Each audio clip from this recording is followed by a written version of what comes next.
성도 여러분 반갑습니다. 우리 민족의 즐거운 명절인 설입니다. 설날. 여러분 새해 2025년 1월 1일은 이미 지났습니다마는 또 우리 민족의 명절인 설이니까 새해 복 많이 받으시기를 바랍니다. 하나님의 은혜가 풍성한, 그래서 이 세상 그 어떤 것과도 비교할 수 없는 복과 기쁨과 행복을 누리며 모든 좋은 것으로 풍성함을 누리는 여러분 모두가 될 수 있기를 예수님의 이름으로 축원합니다.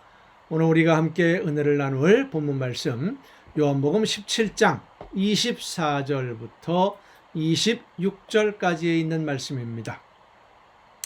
요한복음 17장 24절부터 26절까지에 있는 말씀 봉독합니다.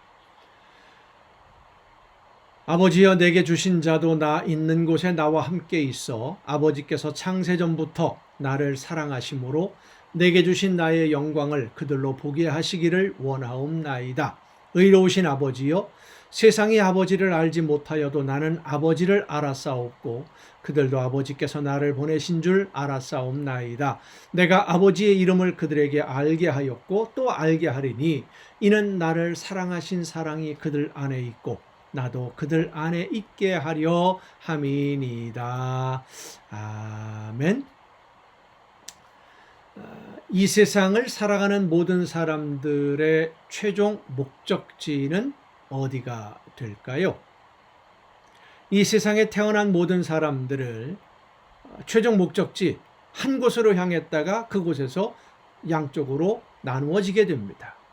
한 곳으로 향한다는 것은 하나님과 결산을 하는 자리, 하나님의 심판의 자리에 그 누구도 예외 없이 이 세상에 온 모든 사람들 한 사람도 예외 없이 다 그 자리에 불려가게 됩니다.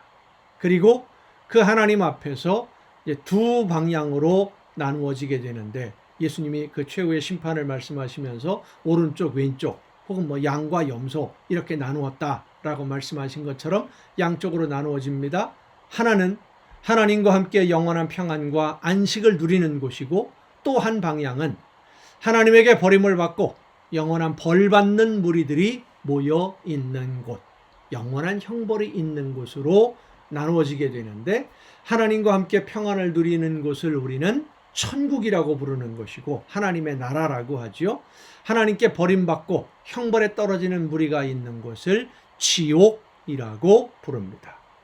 이 지옥과 천국이, 천국과 지옥, 어떤 장소, 어디 가면 그런 곳이 있다, 이런 장소의 개념으로 설명할 수 있는 그런 말씀이 아닙니다. 하나님이 계시는 곳이 천국이고 하나님이 계시지 않는 곳이 지옥입니다. 한번 따라 할까요? 하나님이 계신 곳이 천국이고 하나님이 계시지 않는 곳이 지옥이다. 예, 그렇습니다. 하나님이 계신 곳이 천국이고 하나님이 안 계시면 지옥입니다. 하나님이 계신 곳이 천국이면 오늘 우리의 삶에 하나님이 함께 하시는 생활을 하는 성도들은 이미 천국에서 살고 있는 겁니다. 그리고 하나님 없이 오늘을 살아가는 많은 사람들, 교회는 다니지만 예수님을 믿는다고 하지만 하나님 없이 생활할 때도 있잖아요. 그 하나님 없이 살아가는 그 삶의 현장이 바로 지옥입니다.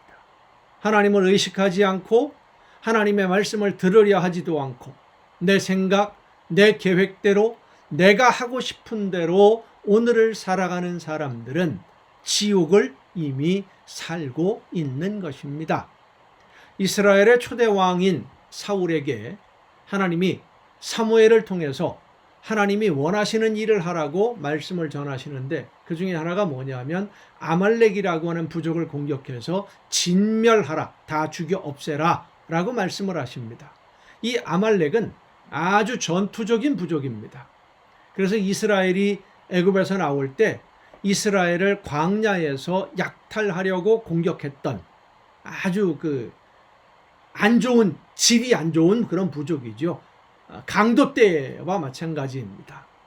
그래서 하나님이 사울 왕에게 이 아말렉을 완전히 다 진멸하고 아무것도 가져오지 말고 전리품 챙겨올 생각하지 말고 다 불태워 없애라 라고 말씀을 하셨고, 사울이 아말렉과 싸울 때에 하나님이 함께 하셔서 완벽한 승리를 거두게 해주십니다. 그런데 이 전쟁에서 승리한 사울이 전리품을 챙겼어요. 성경을 보면 하찮은 짐승들은 죽이고 살찌고 좋은 짐승들은 다 살려서 끌고 옵니다. 사무엘이 사울을 만나러 가서 물어봅니다. 이 짐승들이 어떻게 된 거냐?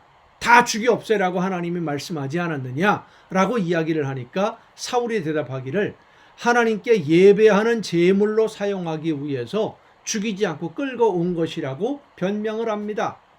이 사울의 말에 사무엘이 전한 하나님의 말씀이 사무엘상 15장 22절과 23절입니다.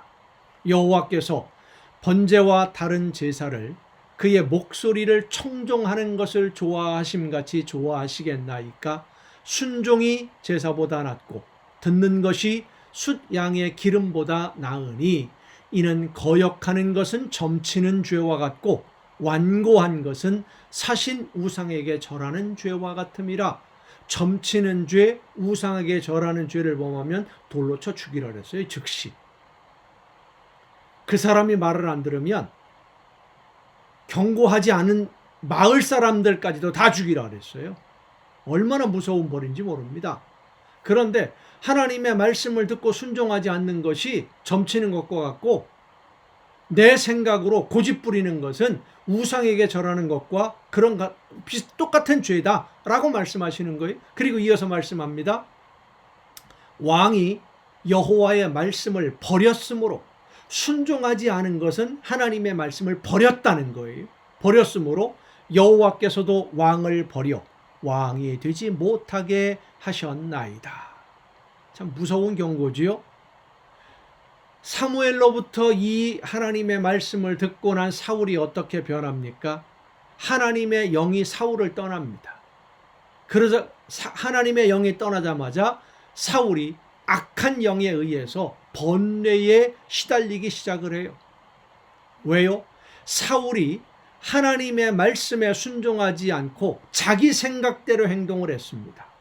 하나님의 말씀에 자기 생각을 덧붙여서 자기 마음대로 해석을 하고 왜곡시켰기 때문에 하나님의 영이 사울을 떠나시니까 사울의 삶이 번뇌에 시달리는 뭡니까? 지옥이 되는 겁니다. 하나님이 함께 하실 때는 천국이었는데 하나님이 떠나시니까 지옥이 돼요. 오늘 우리가 살고 있는 우리의 삶이 하나님의 나라인 천국인지 하나님이 계시지 않는 지옥인지를 우리가 스스로 잘 살펴봐야 됩니다.